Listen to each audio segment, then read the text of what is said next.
Enggak.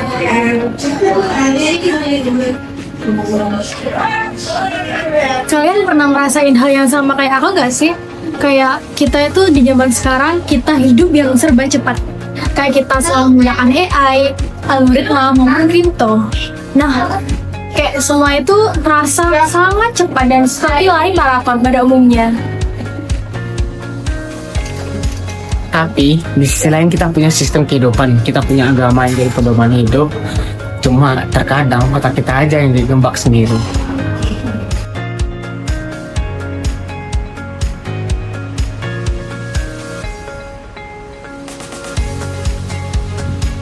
Hari ini kita mau mengubah pola pikir itu. Kita buktiin bahwa iman dan teknologi itu bukan musuh, tapi kita bisa jadiin mereka alat untuk mengubah khalifah di bumi.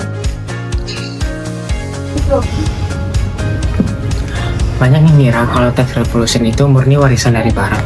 Padahal kalau kita rewind sejarah, Islam tuh pernah menjadi pusat peradaban dunia.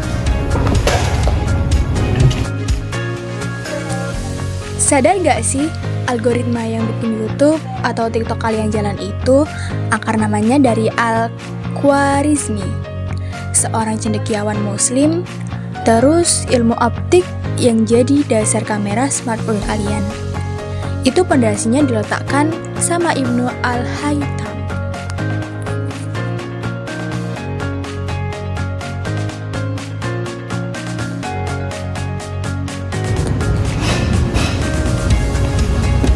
Pertanyaannya, kenapa kok mereka sejenis itu? Jawabannya adalah di wahyu pertama. Iqra, bacalah. Bagi ilmuwan muslim klasik, alam semesta ini adalah ayat Tuhan yang gak tertulis.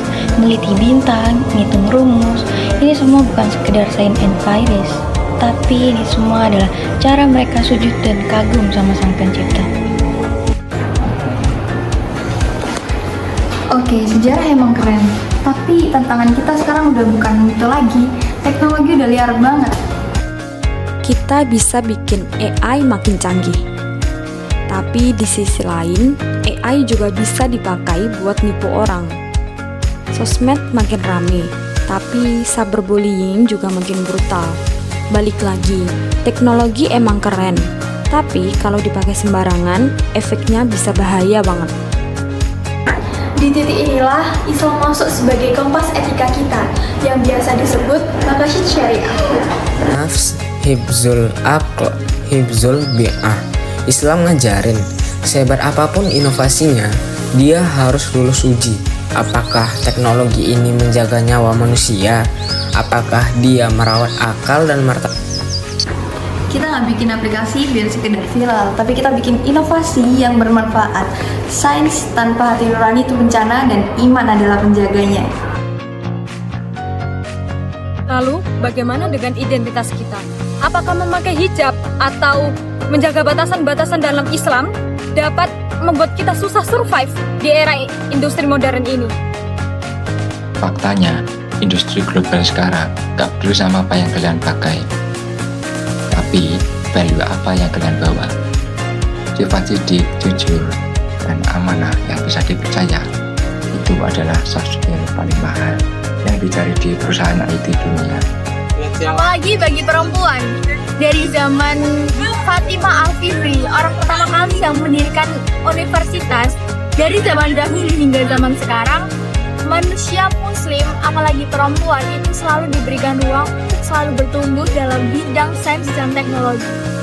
Identitas keislaman bukan hal yang menahan kita, tapi justru itu membuat karya kita lebih bermakna dari sekedar materi.